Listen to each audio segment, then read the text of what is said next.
Okay. Oh, I'm appearing myself. You're seeing backstage people. You shouldn't be seeing this. See, we'll cut this out at the beginning, won't we? We'll cut this out at the beginning. As professional as ever. Okay, let's start with the jingle in a 3, a 2, a 1. Marjorie.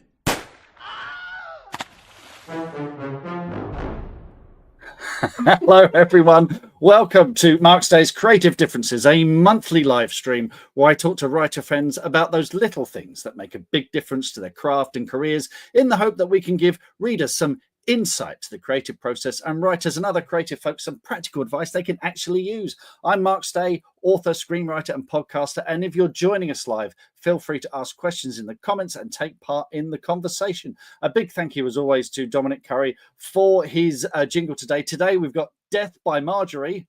Let's hear that again. Marjorie. Is that Tom? Our special guest, let's meet our special guest, who is an award-winning and New York Times, Sunday Times, internationally best-selling author and screenwriter, who's published in over 30 territories worldwide, having published more than 25 novels across various genres. Her recent books include Behind Her Eyes, which is a smash hit Netflix limited series, 13 Minutes that she's now developing with Carnival and NBC, The Death House that she's adapted herself for Compelling Pictures, and her most recent book, Insomnia, which she adapted herself and is now streaming on Paramount. And she's got a brand new book, which we're very excited about. And she's hilarious, wise, and has a lovely dog called Ted. It's only Sarah Pinborough. Hello, Sarah. How are you today? I feel like I just walked into a bit of an acid trip when I heard that jingle. I was like, what's going on? Also, I just want to apologize for how I look because I just didn't read the instructions properly and I would have actually put some makeup on and maybe washed my hair. So this is like the day-to-day look of a writer. This is what you get. This is peeking behind the curtains. You know, this is behind the scenes. So yeah. Well, look, let's start with the really important 30 question. years married look, you know, like rather than the fresh-faced kind of dating look. Let's start with a really important question. How is Ted? Ted is fast asleep. I could probably see Ted down there. Oh. Ted. He's like, sod off. I'm having a nap. Yeah, no, don't make him. It's been a hot, long day, and I did have him out walking at like 5 o'clock this morning. Oh, yeah. No, very good. No, he's earned that rest. Now, let's talk about the new book. Let's start with the new book. We Live Here Now. It's out on 4th of June. It's Apple Books staff pick. It's Amazon.com editor's pick. It's NetGalley's Book of the Month for June. Tell us more. It's really exciting. Thank you. It is a book. It is about a couple called Emily and Freddie, who she broke her leg on holiday and then she got sepsis. She's been in a really bad way in hospital. She's dead for a little while, was in a coma. And when she gets better, her husband Freddie basically moves them to this house in Devon that she had been looking at online. And it's, they're a couple with secrets in a house with secrets. And it goes rapidly downhill for both of them. But Emily starts to think that the house is haunted. But because she's had sepsis, there is a thing called post-sepsis syndrome, which can affect your like auditory and your, like you can hallucinate. And so she's not sure if she's seeing something. We're not sure if Freddie's gaslighting her. And, one of the taglines is, how do you solve a murder that never happened? She starts to think someone was murdered in the house, but there's no history of anyone being murdered in the house. But to me, it's quite arch. It's a little bit creepy. It's quite, for me, it's a bit of a deep dive into long-term relationships and the lies everyone tells. And it feels very Hitchcockian as well. And a bit Rebecca, a bit Daphne du Maurier as well.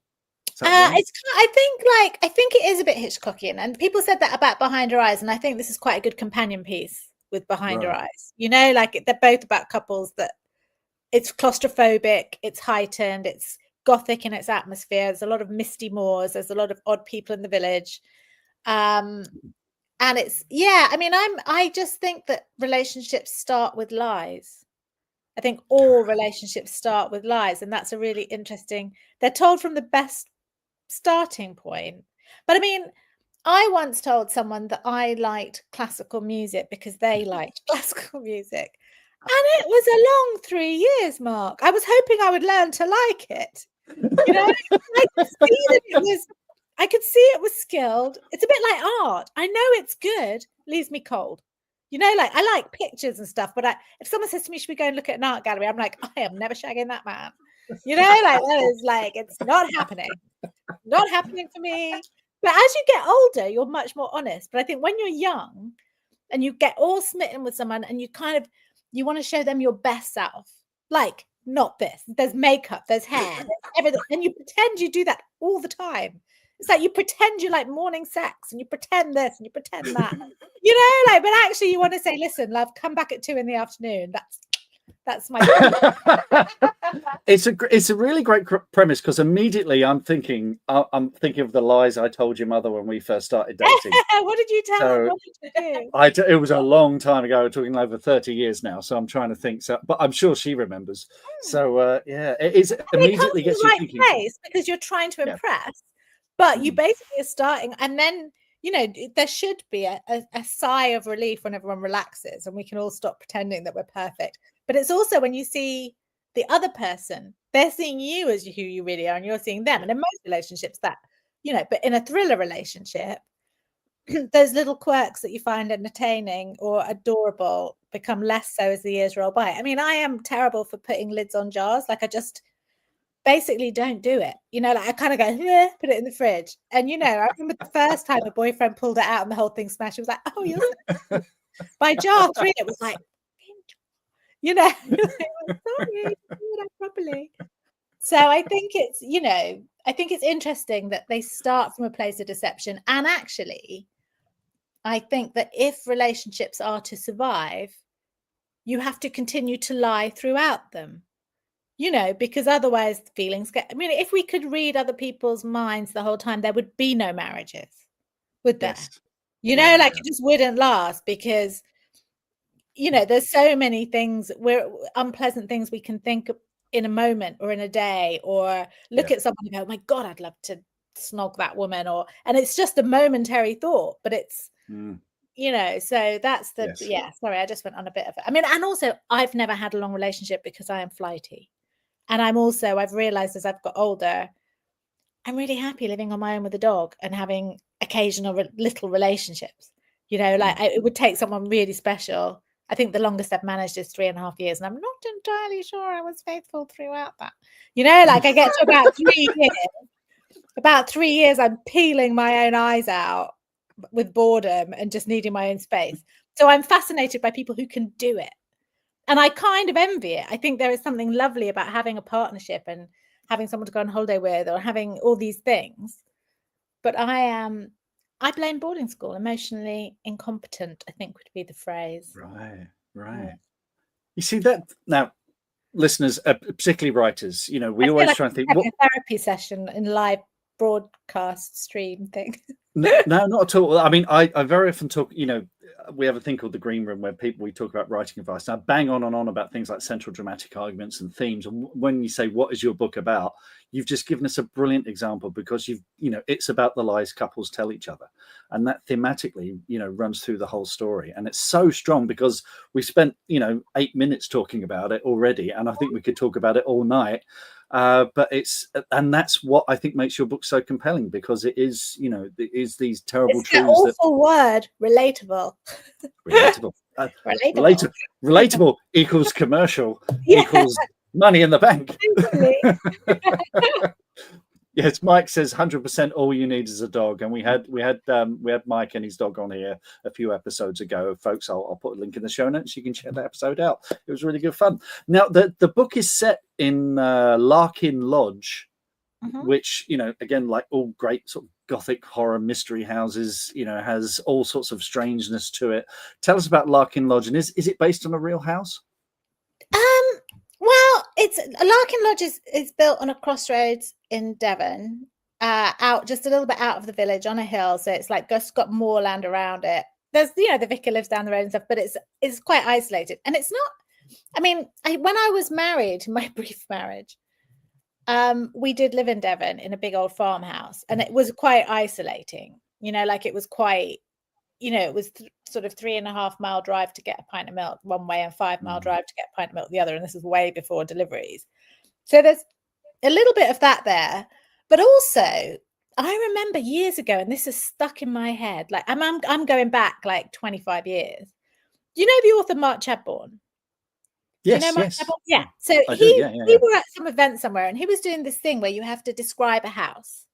So he was like, describe this house, da da da.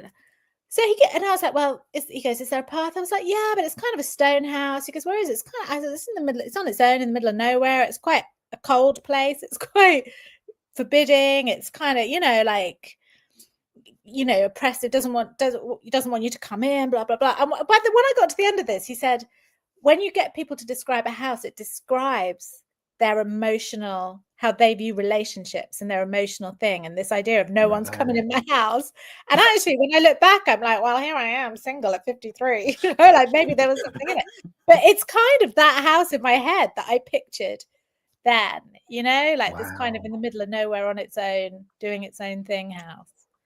That's and I'm quite amazing. fascinated by houses. I really am. I mean, we have a thing around here called our little town, Stony Stratford. It's like a very pretty town, and they do like open gardens, and we always win garden awards for Buckinghamshire. And you get a map and you go around the houses. And this year, the house I grew up in was on the list. Right. And I was like, I haven't been back to that house since my parents sold it, like when I was 25.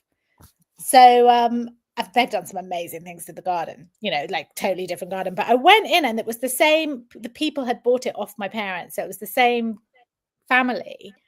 Right. But when I looked at the house, I just thought, that is not our house anymore. That is it. I didn't feel like my home. It didn't feel anything to do with me. And I just thought, houses, it's so weird how they just shuck us off. We but does anything stay behind? Do they retain emotional resonance? Or I mean, I'm not a woo-woo person at all, but I'm fascinated by houses and homes and how they stand there for hundreds of years and so much happens in them. That's great. Again, that is hugely relatable, air quotes again, because when we moved about nearly 8 years ago, and our house was up for sale, so of course you go on Rightmove and have a nose around, see what they did to our place, and you look in there and some things hadn't changed, but some things were totally different. And it's like, Claire was very upset at what they'd done to the garden, wasn't she?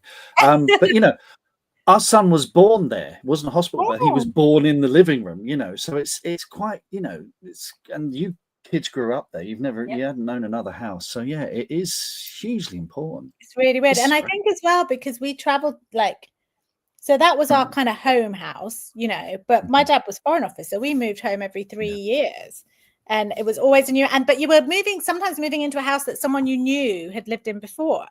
So it was kind of like, it was just a weird, this kind of not a real home, and everybody moving and moving and moving. And so I think it just, and obviously the boarding school houses were quite old and creepy. So I've always had a fascination with houses. So fantastic. Even though I live in one that's like a DOS house at the moment. I don't even really care where I live, but actually I really like houses. It's just one of those odd, weird things. Now you're going on tour. You're going to be launching this. There's going to be an event at Waterstones Milton Keynes on Wednesday, 4th of June. And I'll put a link in the show notes so you can check that out. There was mention of raven stamping at site, not stamping on ravens, but stamping. Tell us about that. Well, so the Americans are obviously, everything is big in America. So I went and so I'm going on tour in America on Sunday. But in March, I went on a pre-tour tour. So I went, and there was me, and there was S.A. Cosby, and there was our editor, and we did like 5 cities in 5 days. It was crazy. But we were doing dinners with so there would be like 20 independent bookstores would come, and we would move around the table and chat, and and they're people that I'm not going to see on the tour. So it was kind of like covering all angles. And I was chatting to some of them, and because you forget about indie bookstores. You're so fixated on Target, how many are Target taking, Waterstones. It's easy to forget the indies. And we were talking about what they, what we could do to help them. And so she was saying, oh, stuff with like a raven stamp would be really cool. So I got signed book plates and I got bookmarks. So I signed the book plates and I raven stamped the book plates. And I sent each of these stores like 5 of each things. But then I thought, this raven stamp is so cool. I'm going to take it on all my, I got it off Etsy. And I'm taking it on all my bits now, so when I sign, I can stamp. And also, I think it adds more time. So if you've only got a short queue, you can feel like you're signing long. Yeah, I've got a stamp. It's a lot of busy work that makes a short queue look like absolutely I'm signing for hours. Now the US tour, I mean, it sounds very glamorous. You're going to Plainville, Carl Place, Scottsdale, Houston, St. Louis, Franklin. But I bet it's exhausting, isn't it? I mean, how do you prepare for something like this? Well, the Behind Her Eyes tour was awful. I mean, I'd never had a tour before and I really was looking forward to it. But I mean, I say awful, it wasn't awful, but it was 2 weeks. I was on my own. So it wasn't like, but I preferred that. I don't think I'd want a publicist with me the whole way, because then you're kind of on the whole time. Whereas this was like, but it literally is normally plane, hotel, car event, plane, hotel, car event. But this time, when we did that little 5-day tour, my editor, Christine, she was traveling with me and it was great. We became like best buddies, and she is one of these super fit people. She's one of those women that will wear thick, those like runners tights, those that are really firm, like Lycra, like normal women, you take them off and your legs just go, whereas if she took them off, her body would stay exactly as they were in the Lycra, like she's really super fit. And she's only, she's like 40. But on day 3, and we'd had one plane broke, we'd had to go on a different plane. We almost missed a lunch, and then we'd almost missed a dinner. And then it was just like, and then you're doing a dinner, you're on for like 4 hours. And then you get back to the hotel, it's midnight, you're up at 5 to get day 3. We're on this train. And she looked at me and she went, Sarah. And I said, what? She goes, this has been really good for me. And I said, what do you mean? She said, I send people on tour all the time. And I think, how hard can it be? You're on a plane, you get on a car, you go to the thing. She said, this is day 3 and I am broken. So she then went and looked at my tour schedule, because I've had quite a lot of injury over the past 4 years. And although I'm a lot better, like there's still moments that if you're sitting in a plane for a long time, things can hurt afterwards. So she factored in, like, number 1, we have Memorial Weekend, so long weekend in the middle, which will make a massive difference. And then I decided, I was dreading it a little bit. And I thought, what can I do to make this better for me? I'm taking my best mate, Baria, with me. Right. So I paid for her to come with me. So I was like, do you want to come on tour with me? She was like, go on then. So yeah, so she's coming with me. So now it's like so much more fun, because we're doing all the traveling together. And it's that thing of, you get back to a hotel and you've done your event and you just want a glass of wine, but you're having a glass of wine on your own in the hotel bar. Whereas if there's 2 of you, and if something goes wrong, it's funny when there's 2 of you. Like if you miss a plane or a plane breaks down, or, like you've got to, like we had this one when we were traveling and we sat on the plane for ages, then we had to go back, we had to get off the plane, we had to get on a different plane. And that took, we literally had 20 minutes when we got to the thing before the event. Whereas if there's 2 of you, it's funny. Yeah, I heard Kate Nash, I think it was on the Adam Buxton podcast, and she was talking about the fact that when she first went on tour, it was all blokes, and she was often the only, and they once left her, she lost her passport, so they all buggered off and left her in the States having to find a passport. So she now takes one of her friends on tour with her. It was this, and a friend of mine is a comedian, and I was in LA in February, and I was messaging about this tour, and I was a little bit worried about it, and I said, I'm thinking of taking Baria. And he said, that is a really good plan. He goes, that's why I have a warm-up. Because I don't need a warm-up on my tour, but that's why I have a warm-up, because I've got company and you've got someone to, like it's not relentless. So, so I should normally be dreading it. Whereas we're like, when we get to Houston, I want to go to a cowboy bar. I want to do this. I want to do that, because we've got 3 days in Houston. Whereas normally I'm a bit like hermity. I'd probably be like, oh, I'm on my own. I wouldn't go out to a bar on my own in Houston, like I wouldn't, I might go to a hotel bar, but I wouldn't be like, I'm going out, so it's more fun with someone else. It's friendship. Terrific idea. Now, can we talk about your career? Because you mentioned Behind Her Eyes. Long and winding road. We've got about 40 minutes left. I want to talk about your career before and after Behind Her Eyes, because I used to sell your books at Orion, loved your books at Orion. You say sell my books, That's a very generous way of looking at my past career. well, this is it. We all loved you at Orion, and then Within you had 13 this. minutes did all right. 13 minutes suddenly was like selling like 100,000 paperbacks, but it was a quiet success, Yeah. But then we have this thing behind her eyes, which was, phenomenal, absolutely phenomenal. So how would you describe the changes in your career before and after? But I think you published something like 20 novels before this came out. This was my 23rd. Right. Yeah. Mm. Yeah. Do you know, it's a weird one because obviously, is this lighting all right? Can you see me okay? Yeah, it's great. It's just getting dark around me, so I'm getting the light off the computer. It's probably better on the way my face looks. I think it's really weird because you look back with rose tinted glasses, obviously, to a certain extent, but it's when you get that big success, it's great, obviously, and financially it's great, and everything is great in that department, and you can't complain, and you literally, I can see why people end up hanging out with people often at events at a similar career level, because I can't go to some of my old horror. I mean, I can because they're my mates, but if I start bitching about my career to some people, they're going to be like, oh, come on. And I would be the same. If it was me, I'd be like, come on, go and cry on someone else's shoulder, like whatever.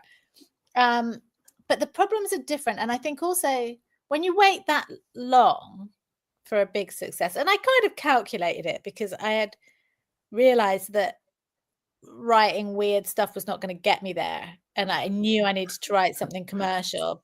But if I could write something commercial that also hit my tick boxes. So Behind Her Eyes did do that, so it was kind of the sort of psych thriller with added me.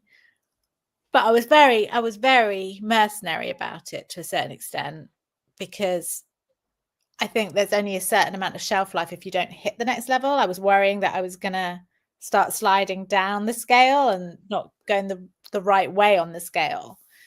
But then, of course, you have all the fear of not getting that, and hitting the top 10 was never a thing that ever crossed my mind, like it was like, have we got any books in Waterstones? Great. Whereas now you're like, what do you mean the supermarkets aren't taking hardbacks? What do you mean this? And you sometimes have to check yourself and say, yeah, you just got paid an absolute fuck ton of money, excuse my French, from America for this book. Just take it. But it's that fear. The fear never goes. And in some ways it's, the fear gets bigger because there's more to lose, as it were. You got, the only way is to come down, really. And I mean, obviously you could go Richard Holzman height, but that's never going to happen for most people, But that said, it's all been jolly nice, and getting into the TV writing and doing my own show, and but I think it's it's restrictive in a different way. Like when I was writing for Gallants or whatever, when they're only paying you 10, 15, 20 grand a book, let's say, tops, really, there for me anyway. Obviously probably different for Ben Aronovich, but for the majority of Gallants Orion authors, you come in at a 10, 15 grand deal per book. That's about your standard. I mean, that was 15 years ago, and I presume it probably it'd be a lot less. It's probably less looking now than it was. Five grand now. Yeah, I think. Yeah, and so they don't have to sell a lot of books to get that money back at all. Yeah, and so people are freer with what you can write. Whereas when they're paying you X amount and you've hit this, they'll be like, well, that idea is too horror. That idea is too sci-fi. That idea. So you have to try and angle it. And I mean, at least with this switch to Orion, it's I'm getting a bit more sort of horror-y, a bit creepier. I mean, this is still a thriller, but there's definitely a gothic creepiness to it. Yeah. Yeah. It's fascinating. Question, or was that just a rant about career? No, that was a great answer. I mean, I'm asking because I'm at the same kind of point where I'm thinking, weird isn't paying the bills, but I love writing weird, so what can I come up with that's weird but commercial? And it's not easy, and it's and also so commercial is so tricky at the moment because they haven't found their feet since the pandemic. No. And romantasy is so huge. TikTok romantasy, Richard Osman, that's your top 10 taken care of. No one cares. Like, I care about my hardback in the UK. I don't expect to sell anything in hardback in the UK. It's all about the paperback. Whereas in America, it's all about the hardback.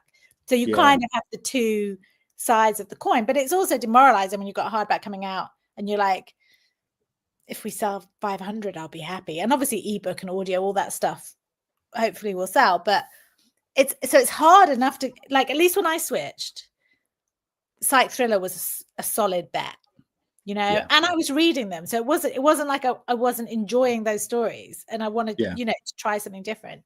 But it's trying to find something that is commercial, that floats your boat, that, because, you know, I mean, to be fair, I think there is still a market for horror. You know, horror is coming up a little bit, you know, but I think folk horror's probably had its day. I feel like that's tilting a little bit. But yeah, and you know what it's like. By the time you write the book and sell it, the whole market's changed anyway. Yeah, it's all moved on. It's all moved on. Was there ever a conversation at HarperCollins about you writing under a pseudonym? Because what you hear a lot from authors is, oh, my book at X publisher didn't work. I've signed up with a new publisher, but they want me to change my name because the Nielsen figures aren't good, the sales tracking isn't great, the retailers worry about that stuff. Was that ever a conversation? No, and to you know, with Behind Her Eyes, America paid me a lot of money for it, but the UK didn't, because they couldn't justify it. Like Tasha Barden was like, I'd love to pay you like 100 grand. We can't. I think they paid me 25,000 for that book and bonuses. I mean, obviously it earned itself out very nicely. Thank you very much. You know, I mean, America paid me a lot more for it. But but they said, what we'll do is we will market it like we've paid you 150 grand for it. You know, so they said we love this book. They got it in the supermarkets. They got it to #1. They got it, you know, like, so they pushed.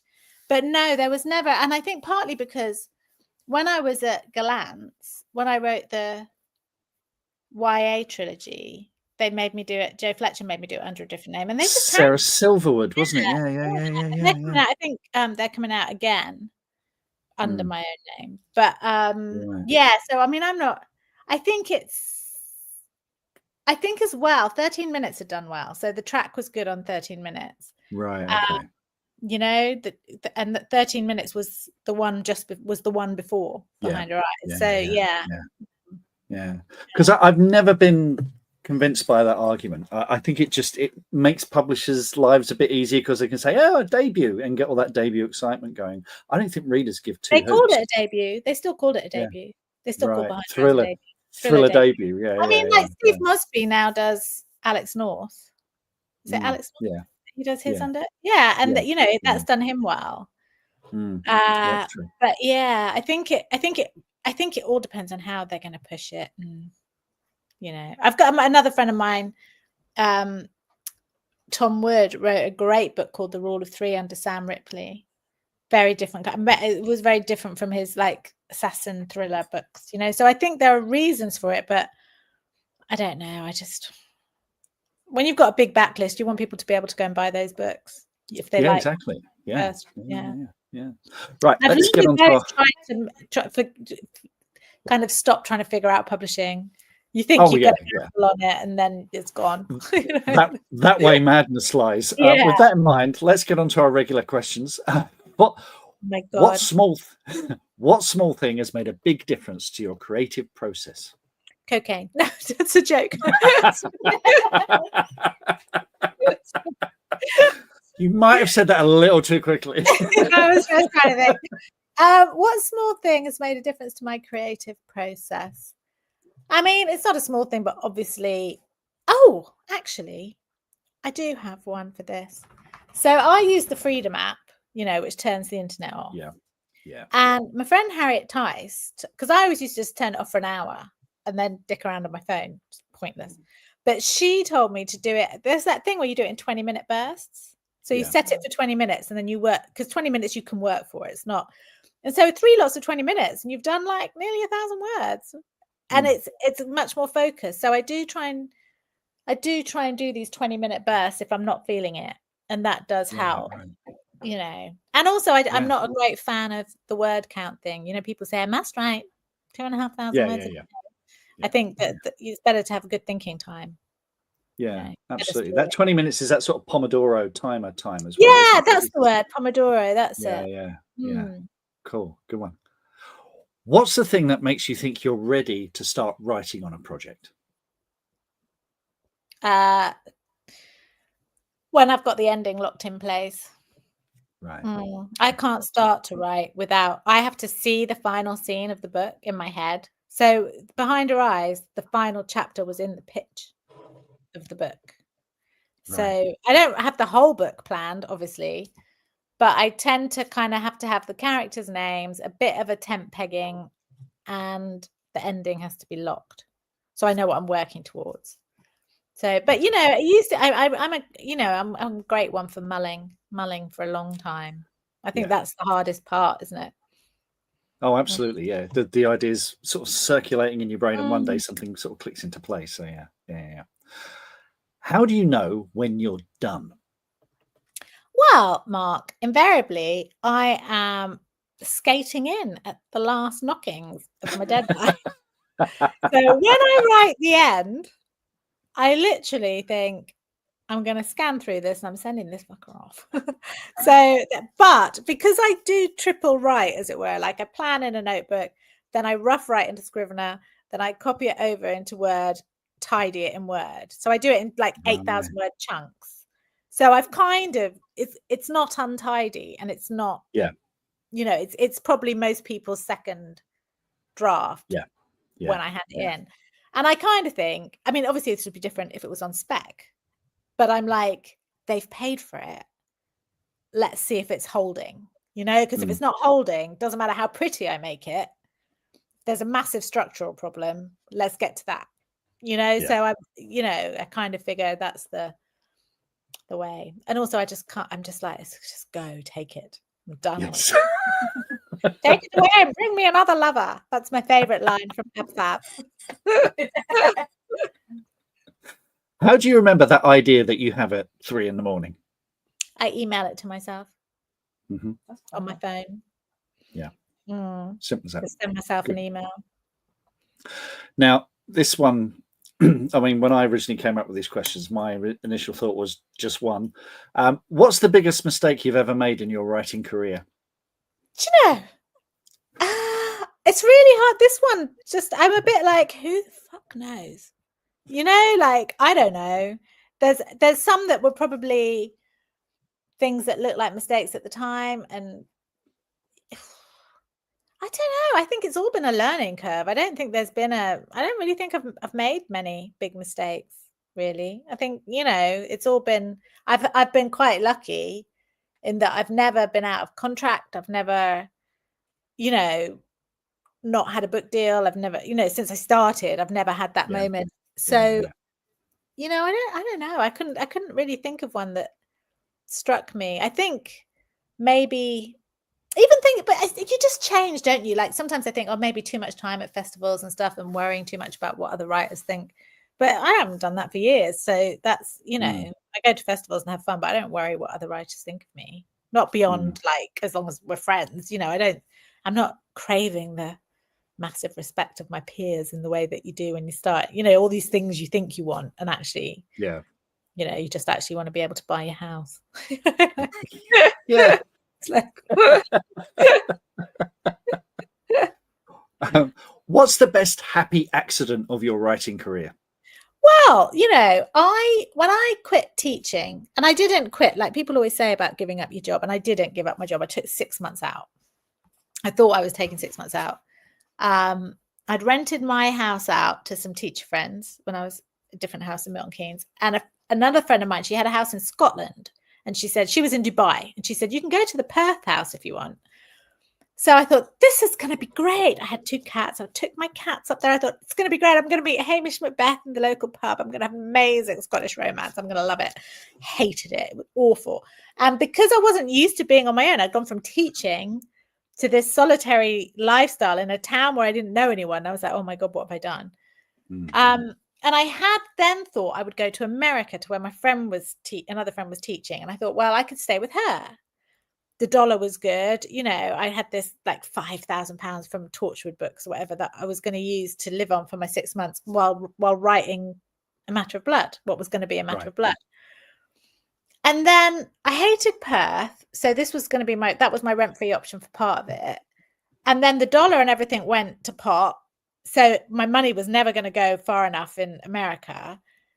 And a friend of mine said, oh, just come back down. And FantasyCon was on. And I thought, you know what? I'm going to come back down and then I can go to FantasyCon. I can see all my friends and it'll be good for my soul, you know? So I came back down. I stayed at my friend Lucy's house. I had to evict one of the boys out of my house so I could move back in. And I thought, fuck it, I'm going to FantasyCon. This is going to, you know, and I was supposed to be in America. So I go to FantasyCon. I was up for, The Taken was up for Best Novel, one of my leisure books.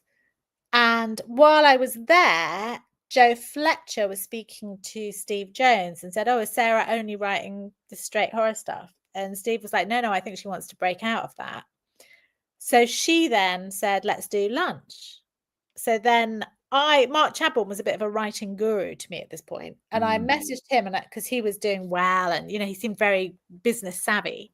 Yes. And I said, like, oh, I've got this lunch with Joe Fletcher. And he said, well, if she's taking you for lunch, she wants to buy you. So she wouldn't do it otherwise.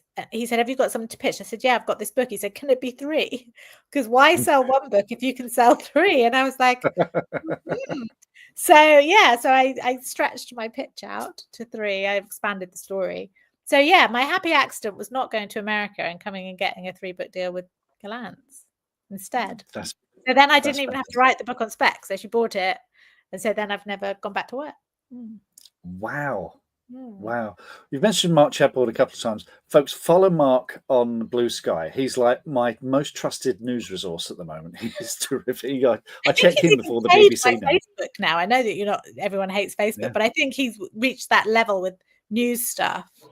It seems to be his new job almost. Feeding it does, doesn't it? Yeah. He's like Reuters. Folks, we're going to throw it open to questions in a minute. I'm just going to ask Sarah one more of the regulars. Is there a character or a story swirling about in your head that you want to write, but you're not ready to write yet? I've had this idea. It was actually a kind of TV series idea, and I've had it on and off for about 3 years since I read a newspaper article. And I was speaking to my American team. And because we were talking about TV or film and blah, blah, blah. And I think what I'll do is I'm going to write it as a novella first so that I've got the story and then I've got the IP and then we'll do it that way and then I'll move it into TV. But that's been, and I feel like, I mean, obviously I've got another book to write after this one, but I feel like I'm about ready. Like I know the type of, I had the concept, but whether it was going to be a thriller, whether it was going to be this, but now I think I know what I'm going to do. But yeah, and I do sometimes think, so I've got an idea for a horror film. I mean, it's totally an unsellable horror film, but I still want to write it, you know? And that's been percolating since about 3 years, but I've not got around to it yet. But it's interesting because I think like this now. I don't really write spec scripts anymore. I think if it's a good enough idea, I'll do a book. Because then at least I've got the book, and then I can sell the book, and then maybe they pay me to write the screenplay. And also, it's your IP. They can't just buy your screenplay and then get someone else to write it, and then you're done. Do you know what I mean? Yeah. Yes, I do. I do know what you mean. Exactly. Yeah, bitter experience. It's such a like. I got my agent forwarded me my American editor's notes on the idea for this book I'm writing now, which obviously she's bought now. But when they forwarded it to me, I answered it directly. I said, oh, Christine, by the way, these are my thoughts on this. And this is how, and I think, and she was like, oh my God, I'm so embarrassed to send you the notes. I was like, why? I'd rather hear them from the horse's mouth. And she went, well, if I was telling you directly, I'd have been more flowery. I was like, Christine, I've worked in television. These are flowery notes, you know? Exactly. No one's screaming at me. This is good. Do we have any questions from the folks joining us live tonight? Yes, we do. Okay, one from SC Gowland. Have you ever been to a house you were convinced was haunted, or have you ever had any spooky experiences in a property? Well, actually, and this, excuse my big fat knee. This was part of what fed into this book, We Live Here Now. When I was in my 20s, I worked for a letting agent, and there's a town up the road called Wolverton. It's an old railway town, you know, like, so it's got like kind of 18th, 19th, early 19th century houses, terraces, you know. And I was going to show it to sort of a group of girls who were sharing. So I went in first to just check, because sometimes, you go in and someone's wrecked it, and so I was just checking that it was all right. And I was walking around this house and I thought, it's quite a nice house. I'd be happy to have this house, good house. And then I went upstairs and I went in one bedroom and I thought this bedroom's fine. And then I went in the middle room, which was a double bedroom, and I literally thought everything bad in the world has happened in this room. Like I just had this awful, awful feeling, really awful feeling. And I don't believe in ghosts and stuff, but I did have this truly horrendous feeling. I couldn't stay in the house. And so I went and waited outside. And then when they came to look around, they rented it. It didn't bother them at all. And I went in again when I was showing them around. I was like, nope. Something very bad happened in this room. It happened again. Yeah. Wow. I would never go back in that house now. I would never go near that house. Wow. It's very strange. But then again, when I was at boarding school, when I was about 14, 13, our door woke up in the night. Someone woke up and then woke me up, and they were like, the door. And we were looking at the door handle, and the handle was one of those round handles, and it was just going that way, and it was going that way. It was going that way. We were all just sitting there like, what the hell? We might have been like 12, actually. We were like, what the hell? It's a ghost. And then it stopped. And we were all like, there was a ghost. That was definitely a ghost. Until we found out the next morning that a girl in another room had slept walked to our door and had been on the other side turning the handle. So, I'm a great believer that there is a reason for things. But that house, that room in that house. So that has gone into this. That's the upstairs room where I think she even says everything bad in the world happened in this room. Brilliant.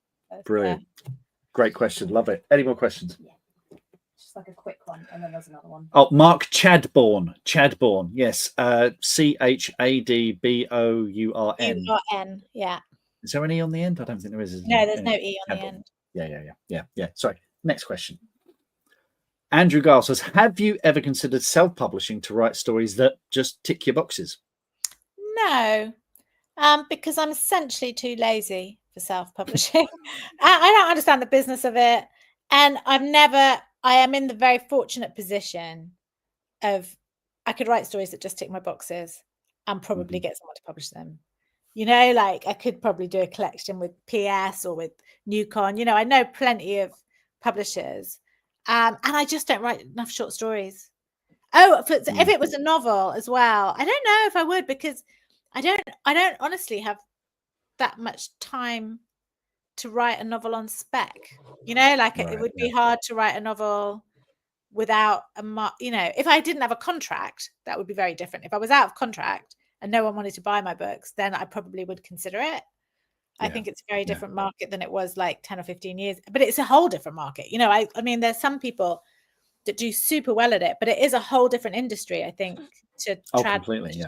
It's like you'd have to learn a whole new business model. Yeah, absolutely. Never say never, but I'm hoping that I don't have to, if you know what I mean. No, fair enough. Okay. Any more questions then?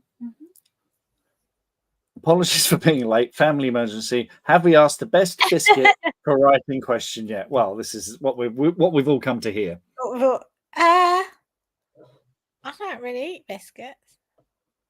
That's a good answer. But I'm trying to think now. I mean, no. Let me clarify that.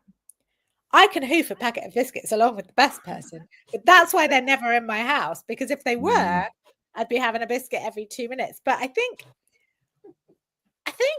if I was going to pick a writing biscuit, I'd probably go for a mint Viscount.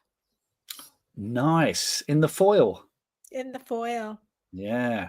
There's a very specific way of eating them. You take the foil out, you sort of eat it, and then you play with the foil for half an hour before you go on to the next one. And also, if you just eat half of it, you can wrap it back up in the foil. Who eat half of it? Who does that? I am one of these people. Like I'll say to my mate, "Oh, I found half a Bounty in the fridge," and she's like, "How do you have half a Bounty?" I was like, "Well, I ate half of it, and then I forgot about the other half." I mean, there's half a packet of Hobnobs up there. Half a packet I could understand, but okay, right. Thank you very much for that, Richard. What's bringing you joy at the moment? And I'll give you some visual clues so we can, because you gave me these a few days ago. So let's go. What's bringing you joy at the moment? Mobland, right? Mobland. How can you go wrong? I mean, I love Ronan Bennett's writing, and this one is a bit shonky. However, it's Pierce Brosnan, it's Helen Mirren. I can look past the plot holes, especially when Tom Hardy is on the screen.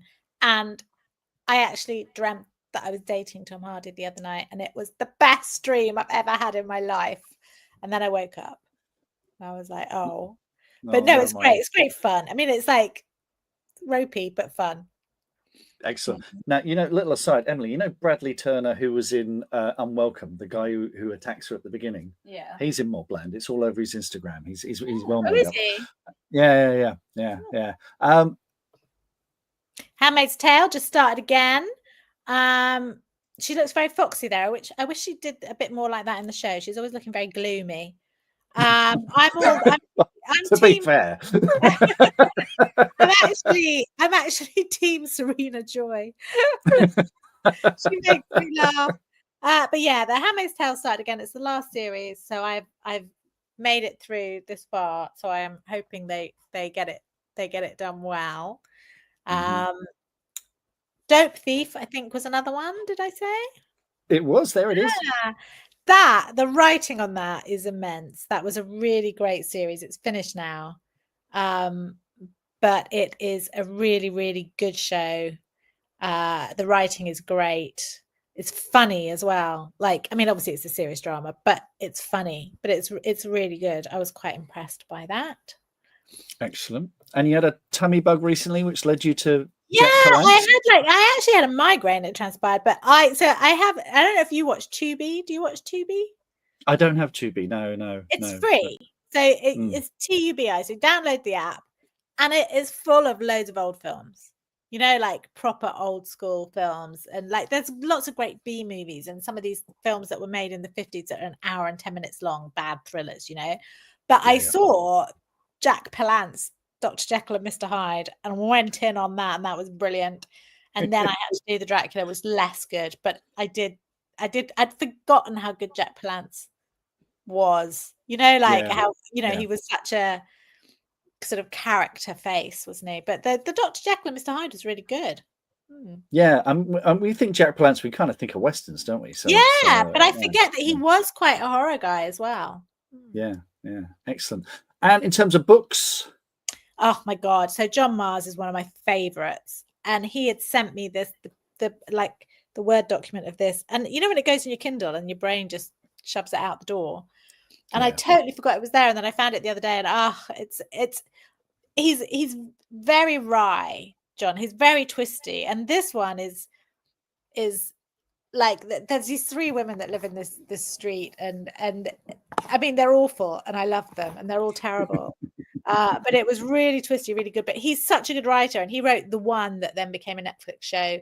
What I like is he plays with genres. He does his sci-fi stuff. He does his thrillers. Some really, really great books. He's one of my favorite writers. For audio listeners, this is You Killed Me First by John Mars. You Killed Me First. Right.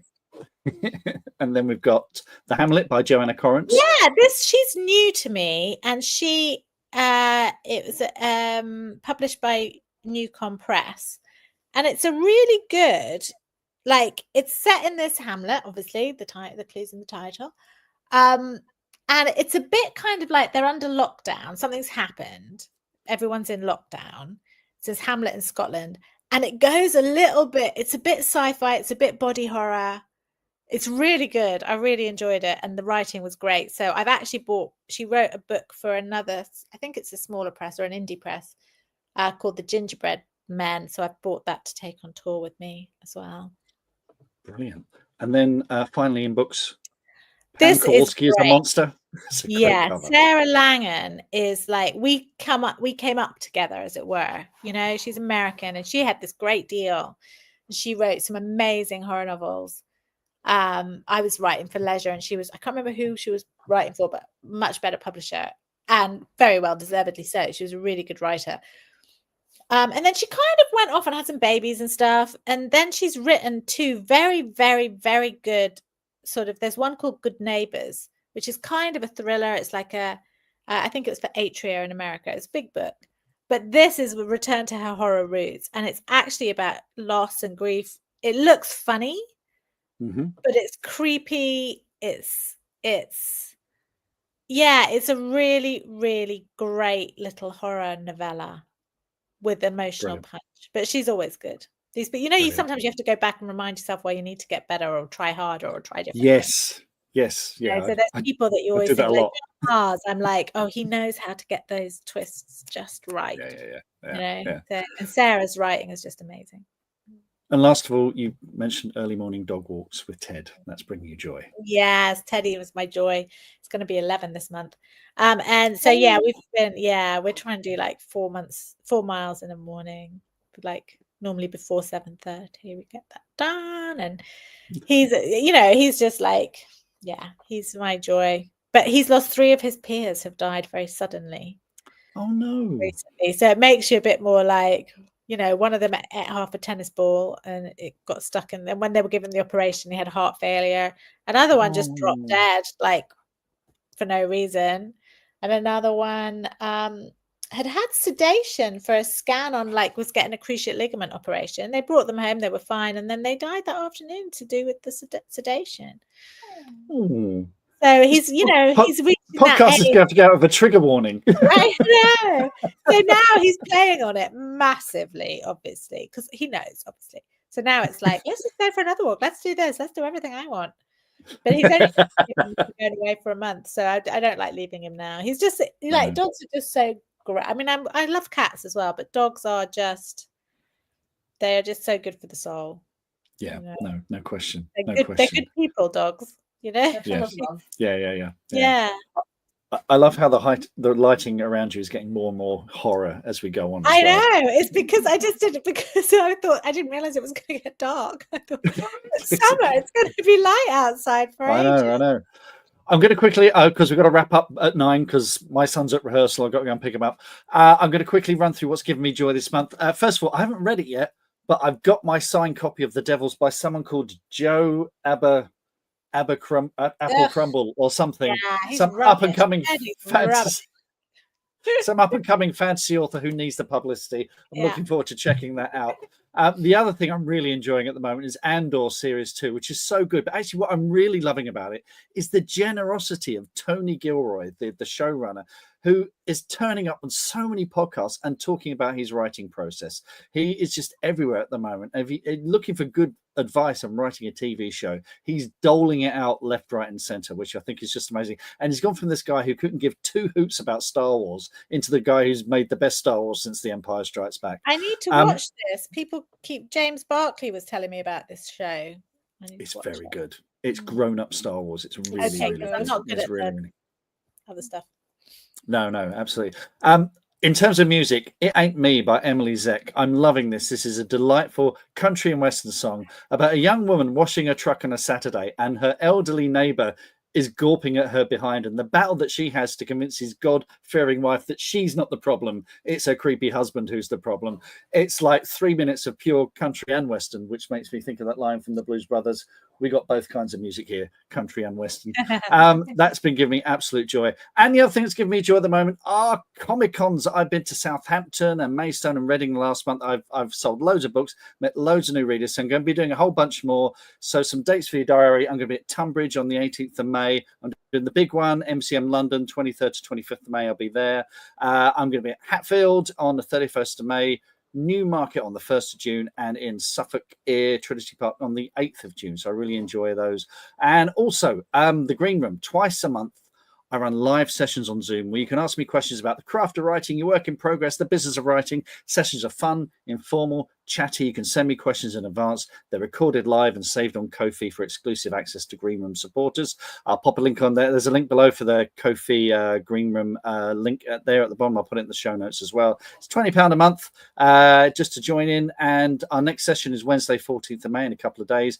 Basic question and answer one, and then we do these 200-word workshops where people send me in 200 words from their work in progress. We give it a little critique, and it's lots of fun. My goal is to be able to give supporters advice that can make a real difference to their writing and career, because the way I see it, having worked in this industry as a salesperson, bookseller, and author for over 30 years, I've made every mistake, so you don't have to.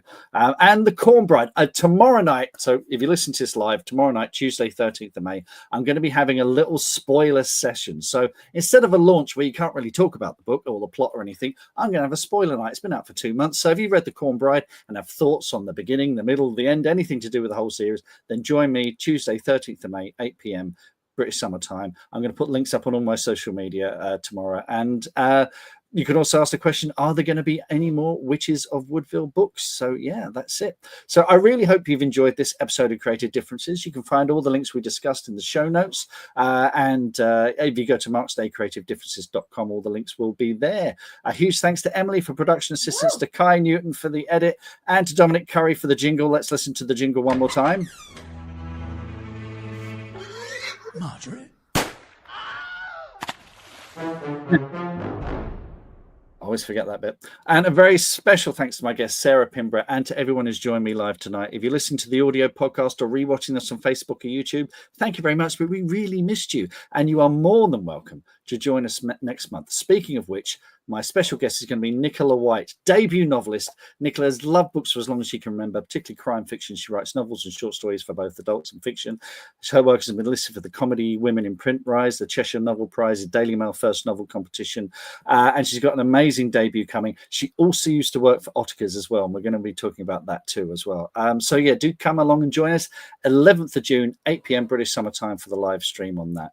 And if you've enjoyed this podcast, things like ratings, reviews, likes, shares, these all help massively with those AI algorithms. But most importantly, if you could just tell one person about this podcast, that will make the biggest difference. Word of mouth is the best marketing there is. So, Sarah, thanks so much for joining us tonight. It's getting so dark, we can barely see you now. I'm still here. I'm still here. here. We Live Here Now is out soon, 4th of June. Is that correct? It's coming soon. 5th of June. Okay, get those pre-orders in now for that. And if you're in the States on any of these tour dates, do pop over and see her there. And of course, there's the book launch on 4th of June in Milton Keynes. We'll put the link in the show notes for that. You've been amazingly generous with your time, Sarah. So thank you so much for that. And yeah, my absolute pleasure. Love to Ted. And see you again real soon. This is and until next time, folks. Happy writing, reading, and being different. Let's play that jingle one more time just to play us out as we wave at the audience. Marjorie.